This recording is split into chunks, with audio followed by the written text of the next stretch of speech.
Welcome to the Empowerment Show with Melissa Heisler. Every week, discover new personal choices with practical, inspiring guides. And now, here's Melissa. Welcome to the Empowerment Show. I'm Melissa Heisler, Empowerment Coach at It's My Life, and it is your life, live it. Today, I will be talking with Ayesha Patterson about surviving and thriving in the corporate jungle. Ayesha is the author of the Subtle Shark, Redefining Career Achievement, and she's also a business and career coach. Welcome to the show. Thank you for having me, Melissa. I really appreciate it.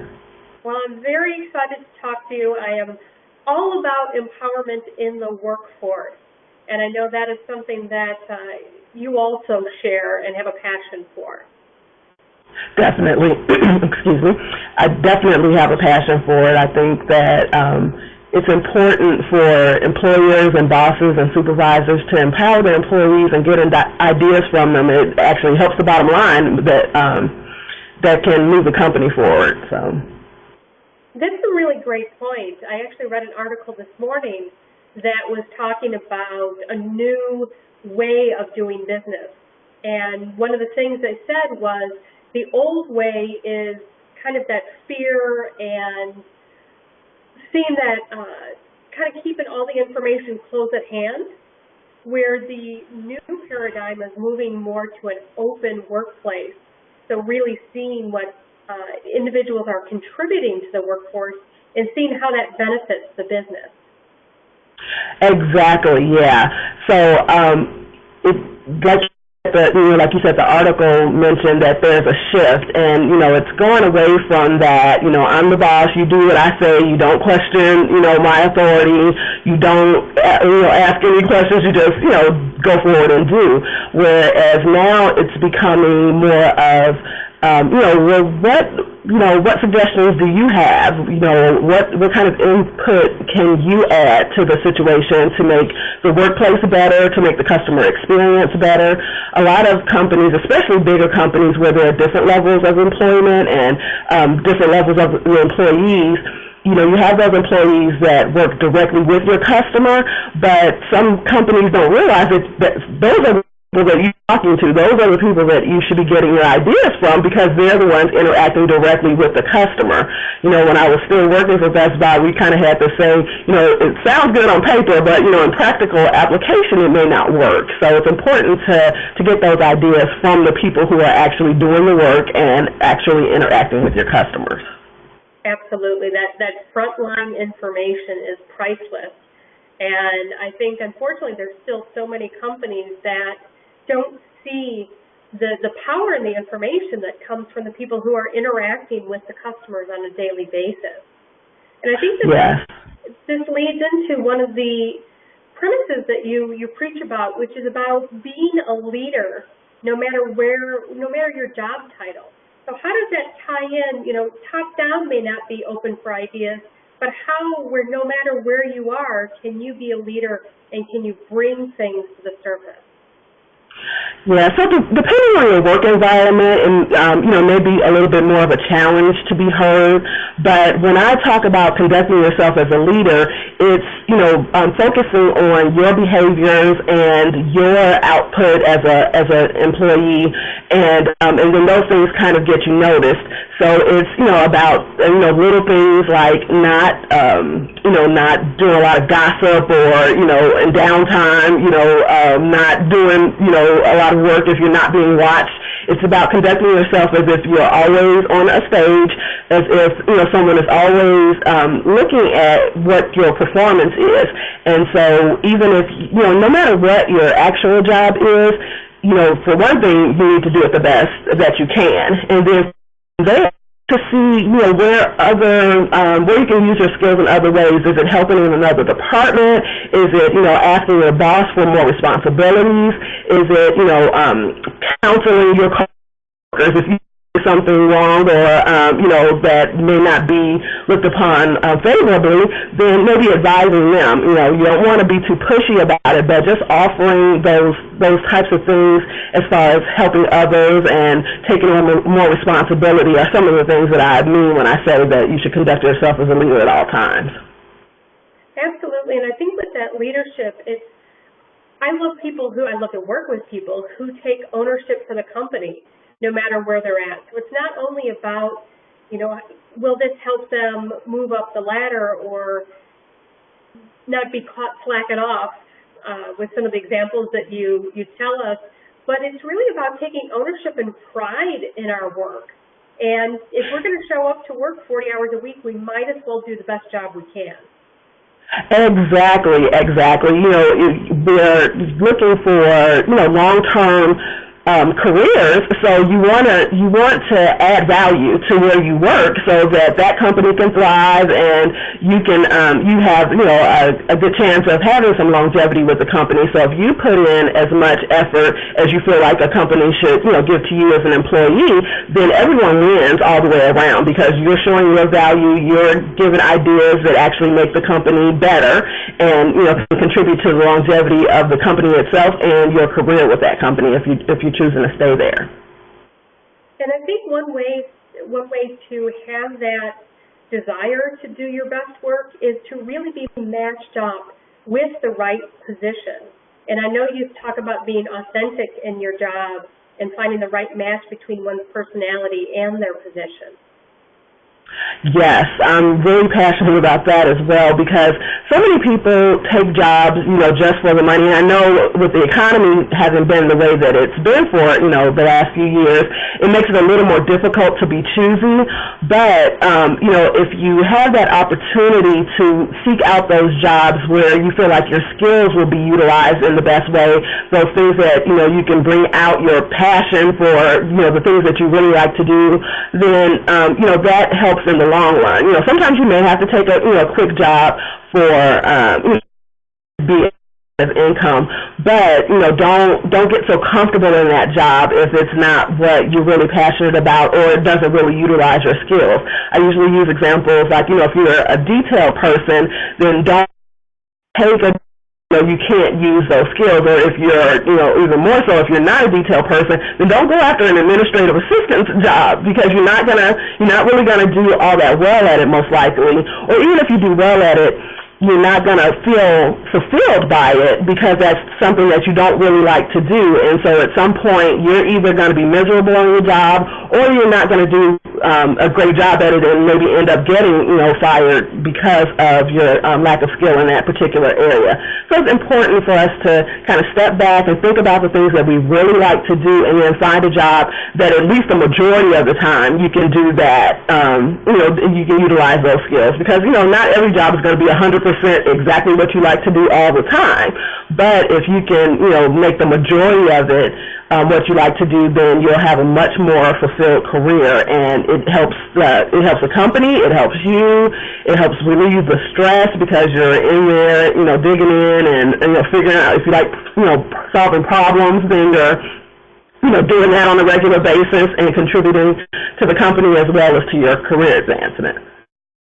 Absolutely. You had some really great points in there. I think one that came out to me was, there's a couple here I'd like to share. The first is that sometimes you do have a stepping stone job, that it may not be the ideal job, but maybe it's in the company that you want to move up in. Or maybe you just need to pay your mortgage, so you need to be there. But it's important to continue to strive towards that position that really is a good match for your personality and your skill set. And I always say, I know that it's a really tough economy right now, but I do speak to some people who are looking for jobs, and I still think it's really important to find something you mesh with.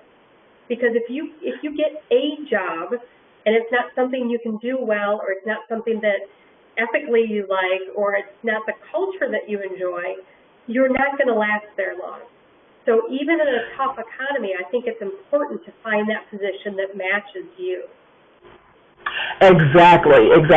And, so, every individual knows what their particular situation is, where, if you do have to get a job quickly, and so you may take the first thing that comes along. But I'm with you as far as, just really trying to find what fits you best, because what I've seen in my experience is someone may take that quick job, just for, to be able to pay their mortgage or some like that, but then they get comfortable in the job, then they get complacent, then, the next thing you know, you've been there for 3, 4, 5 years, and now you're scared to go out and look for that job that you really, really want.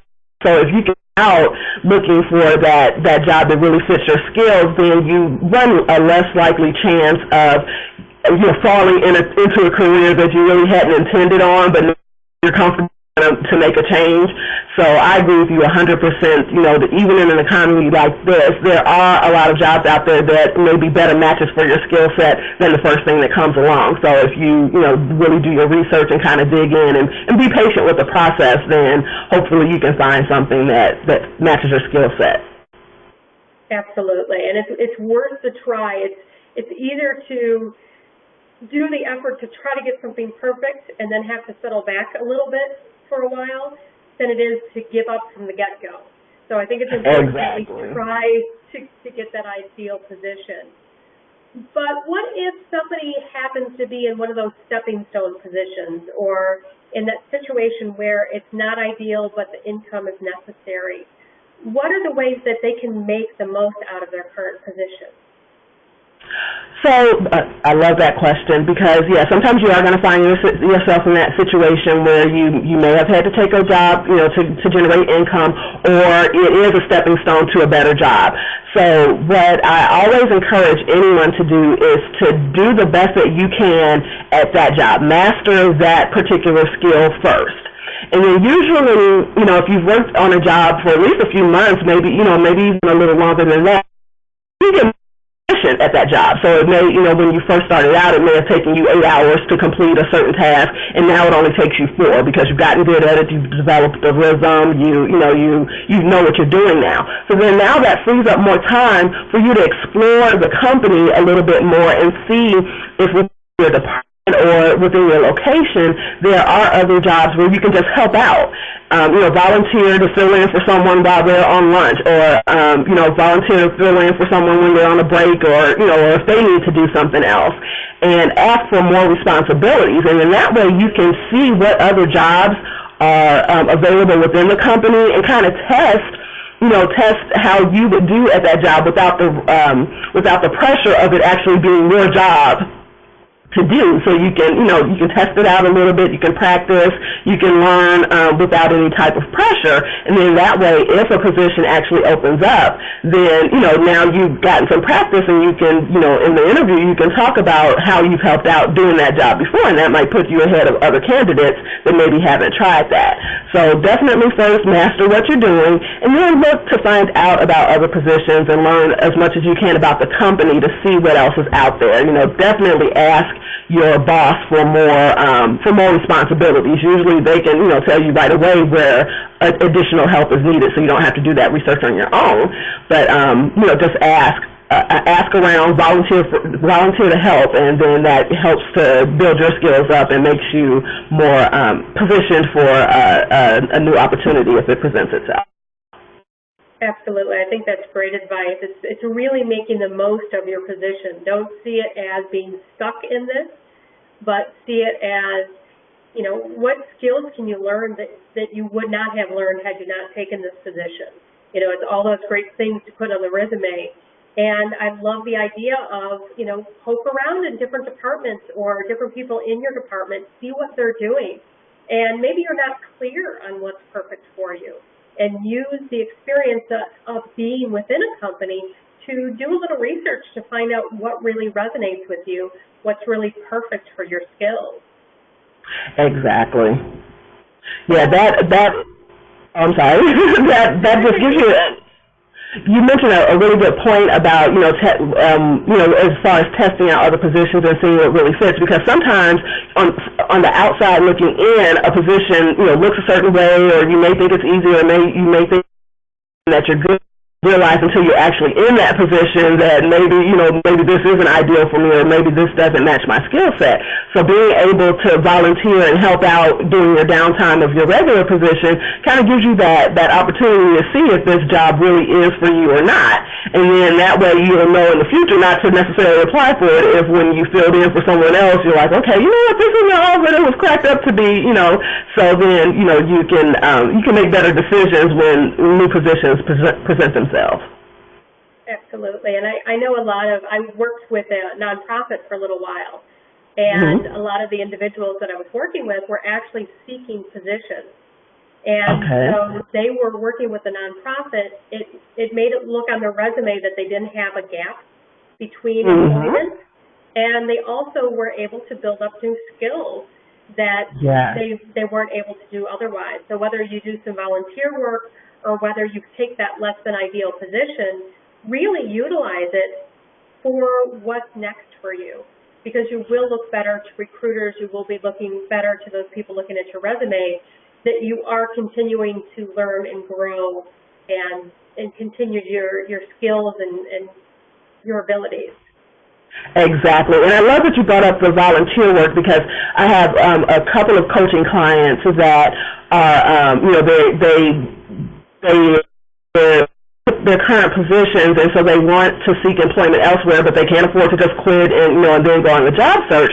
So that was one of the things I recommended to them, was do some volunteer work in some of the positions that you may be seeking, and then that way you hit the nail on the head. It helps your resume, definitely, but then also, on top of that, you may actually build some connections with people who may be able to offer you a job, because there may be other volunteers there that actually or are the head of a department and are looking for employees. So you're building relationships, you're helping the community, and you're doing those things that give you fulfillment at the same time, and you're testing the water. So going the volunteer route is extremely helpful. And even if you may not end up quitting your job at any point in the near future, just being able to do what you love, even on a volunteer basis, gives you just so much more energy that maybe you can stick it out in that job a little bit longer without being so stressed out, because now in your downtime you're doing some things that you really love.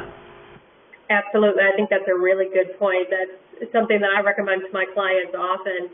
When the situation they're in is not ideal, at least find some place where they can really feel like they're making the contribution that they're meant to, and doing something that fills up their heart. And volunteerism can fill that part of our life. And on a strategic level, really look at associations that might be able to help you with your career. I actually heard the American Marketing Association. There's a lot of people that will volunteer to do their advertising and things like that. And it's a great way for that association to know what you do, and they're connected with people in the marketing. Exactly, yes. So you're actually showing your skills and having referral partners that you're building there. And the other thing is maybe if you don't have an association like that for the type of skills that you do, look at where companies that you want to work for, look at where they're volunteering. So if there's the local Fortune 500 that's near your house that you want to work for, and they normally donate time to a soup kitchen, go work at that same soup kitchen. You're going to meet people from that company, and you're going to start building relationships to help you find out ways to enter that company and to find a new career. Exactly. That's excellent. Another important point on building oneself, kind of working from the ranks up and learning about companies and growing into your career, is mentorship. And I know that you find this very important both for the mentor and the mentee. Can you talk about that a little bit? Yes. So I didn't get an official mentor in my career until later in my career at Best Buy. But then once I had the official mentor, then I realized that I had a lot of unofficial mentors, before then. And from the mentee standpoint, it just helped me to be able to talk to someone on a regular basis about things that I was going through currently that they had already been through. So, I was able to get that advice on how to proceed, or, what to avoid, and just their perspective. From a mentor standpoint, so once I got an official mentor and I started working with her on a regular basis, then all of a sudden some of my employees were asking me to be their official mentor. And, it was rewarding for me to sit down and share my experience. When someone asks you to be their mentor, then that means that they are seeking your advice, they're seeking your experience. It's not that you're forcing your opinion on anyone. They're looking to learn. So for being a mentor, then it's just rewarding, again, like I said, to share your advice with someone who really is seeking to advance their career, or find some type of fulfillment in their career.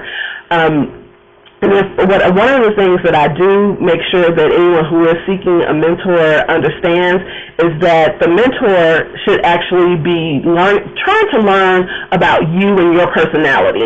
So just because I went through those experiences and now you have similar experiences, I still need to understand how your personality is, because if I have a really strong personality and I find a parallel in an experience that you're going through, and I have a strong personality, so I might go in there like gangbusters and say, okay, this is what needs to be done.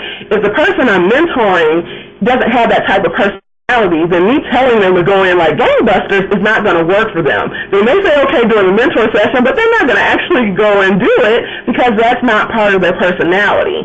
So then it's important for the mentor to understand who the mentee is, what their personality is like, and then give them advice based on things that they're actually possibly going to do that they'll feel comfortable with.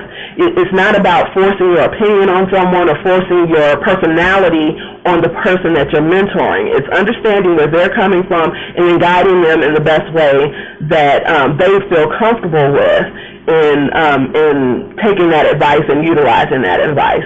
So you want to find that balance there. So I always encourage anyone who is looking for a mentor to definitely, you can have more than one. That's another thing that sometimes people don't understand. You don't just have to have one mentor because different people have been through different experiences.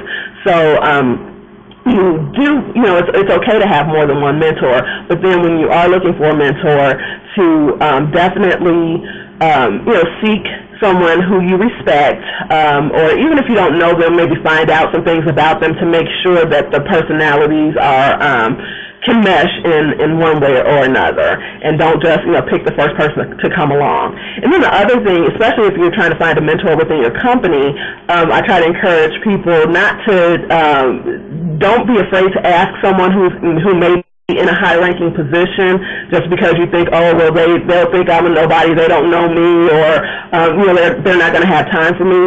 Most mentors are to even be asked.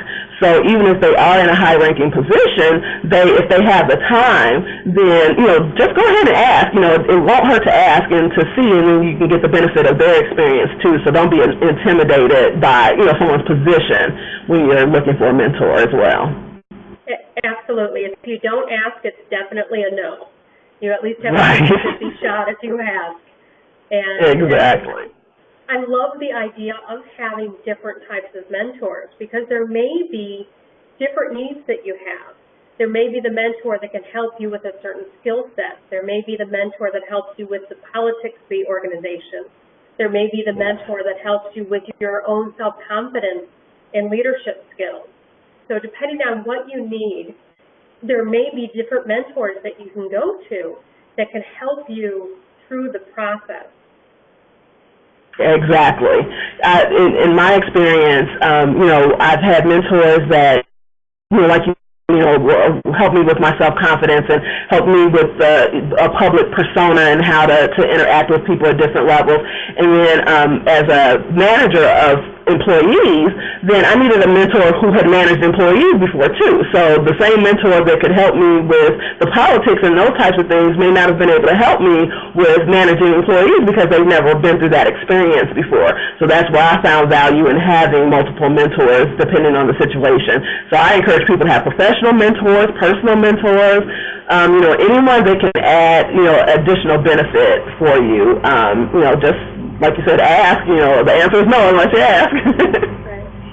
And I also like the thought of, I think as a mentor, it can actually help grow you so much as a leader and as a manager of people to be able to work with different types of mentees and be able to adapt to their style and be able to give them advice and support in a way that they can act upon it.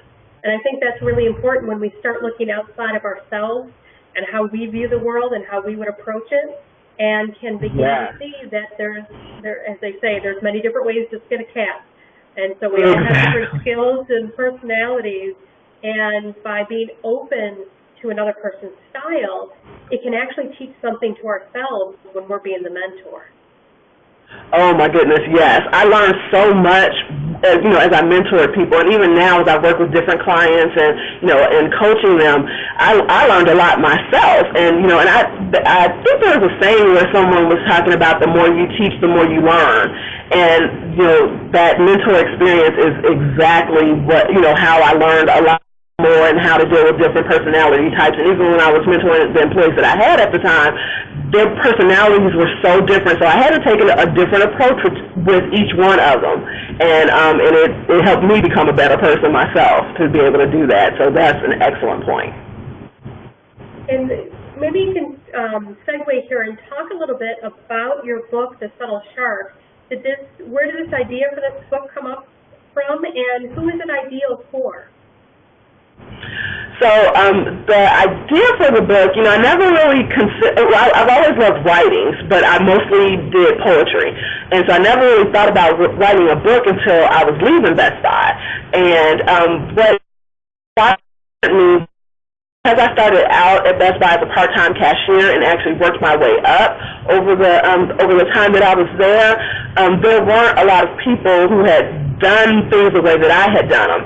And so some of my employees that were newer to the company or new to when they came in, they were really intrigued by my journey. So a lot of people I worked with for the majority of those years, so they saw my journey as I went through it, so it wasn't a big deal to them. But those people that came from the outside looking in were like, how did you accomplish this? How are you responsible for so much? And so I'm definitely a storyteller by nature. I love to tell stories to my family. So just having those conversations with those people that with career journey was what the inspiration was for the book, because I have a very laid-back personality. I'm not super aggressive. I really don't go in like gangbusters into certain situations, but I was able to achieve a lot with my style. And so I wanted the book to be an inspiration to people who think that some people have the misconception that you have to be ruthless and cutthroat to be able to get ahead. And I wasn't that way, but I was able to get ahead. So I was an inspiration to people who may have a more laid-back personality or just aren't sure what it takes to get ahead. And I wanted to show those different aspects. And so with my book, I outlined 20 characteristics that since I consider myself subtle, but I was always ambitious, then that's where the subtle shark came from. And so I list out the characteristics that I feel like had helpful for me that other people will probably be able to identify in themselves. And so the book is a career autobiography, and so it talks about all the different challenges that I faced over the years that I worked at Best Buy. And so I hope that you may not have gone through, as a reader, you may not have gone through that exact situation, but I've gotten feedback that some people are like, it's amazing how that paralleled my career journey, and so maybe you draw inspiration from that. But and I especially want people who are in college and maybe even high school students to kind of read it and maybe see some of those situations before they actually even get into them. And it may not help you avoid those situations, but it may help you to figure out how to act in those situations. So even in the book, I talk about, I was immature when I first came into the workforce, and, I had this certain chip on my shoulder about certain things, and the experience is what taught me, okay, you know what, you need to, back it up a little bit and change your approach. And so maybe if some people see that before they even get into that situation, then maybe it'll be helpful for them. So it's meant to be an inspiration for anyone who's on a career journey, or even if you haven't embarked on it yet, to be able to see what might come in the future for you. Great. Thank you for that, and thank you for sharing your experience. Hopefully it can be a book that will help individuals take that chance to see it not as a job, but to see how they can actually build their career and the opportunities that are available to them. Yes, that's the hope. And I was very candid about some of the mistakes that I made, and sometimes I had to take steps backwards to go forward. And so that again, I want to inspire people to make a roll up. Just take a step back, figure out what you learned from it, and then move forward from there. So it kind of reads like a work. I ask different questions, and so you can take notes and kind of answer those questions for yourself. So again, it's meant to be an inspiration and maybe give some people some insight. And one of the things that I'm happiest about is I actually share real journal entries, because I keep a journal, and I shared real journal entries from different aspects or different situations that went on in my thinking at the time, and how I was feeling at the time. So hopefully people can draw from that too. Excellent, and thank you for sharing today, for your openness and your advice, and some really great things for people to think about as they're either in that not-so-ideal job or helping them get into that ideal, perfect, authentic job. So, Ayesha, I'm really excited to have you here today, and I appreciate you being here with us. Thank you so much for having me, Melissa. I love empowerment, so I love what you're doing with your show, and I really appreciate being on and being able to give my insight. Well, thank you. And if any of our listeners want to continue the conversation, they can join us on Facebook, facebook.com/The Empowerment Show, or on Twitter, twitter.com/Empowerment Show. Thank you.